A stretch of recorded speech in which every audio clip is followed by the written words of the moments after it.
Now, your first warm weather forecast with meteorologist Joey Marino. Good morning, everybody. Hopefully you're having a great start to your Tuesday. Out there, we have a somewhat of a busy start, but not as busy as yesterday. As we take a live look this morning, up in Beloit, Wisconsin, we had a little freezing drizzle earlier this morning and a little patchy fog. But temperatures under mostly cloudy skies right now are in the low 30s, starting out at 31 in Rochelle, 32 in Savannah, 30 up in Freeport, and 32 up in Janesville. Now, the reason why I say it's a somewhat busy start to our day, still got patchy drizzle out there in a couple of spots, and also the threat for patchy fog up until about mid-morning, maybe even pushing into 10 or 11 o'clock. So you're definitely going to encounter a few slick spots out there since temperatures are still in the low 30s, and then also we're going to see fluctuations in visibility into late morning. But overall, pretty quiet.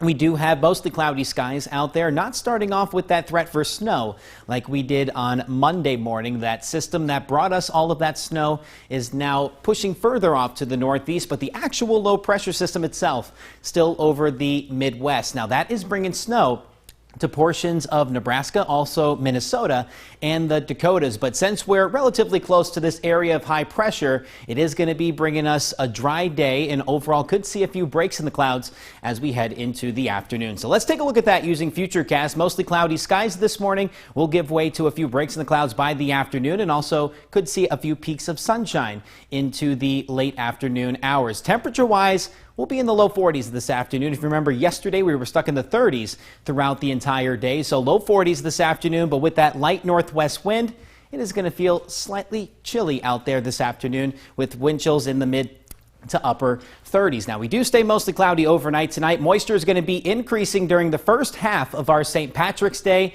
and that's going to lead to rain chances by the time we get into tomorrow evening. Now, this low pressure system in particular is going to be developing over the southern plains, and once it becomes mature, it's going to be moving to the northeast. So that's going to be bringing us rain chances during the evening on St. Patrick's Day, probably around the time of the start of the evening commute, and then showers become more widespread overnight into Thursday morning. And then by the time that we get into Thursday afternoon and evening, high pressure is going to take over, and that's going to help dry us out into the end of the work week. But for St. Patrick's Day, a few peaks of sunshine early on is possible with a few late day showers in the forecast continuing into tomorrow night. Temperatures, though, in the upper 40s. Now, we're going to stay in the upper 40s throughout the rest of the work week thanks to winds being out of the northeast. But once we start to see that warmer flow move in going into the first day of spring, which is on Saturday, those southerly winds are going to help us warm into the mid-50s, and then southwest winds are going to stick around into the end of the weekend, into the start of next week, and that's going to get us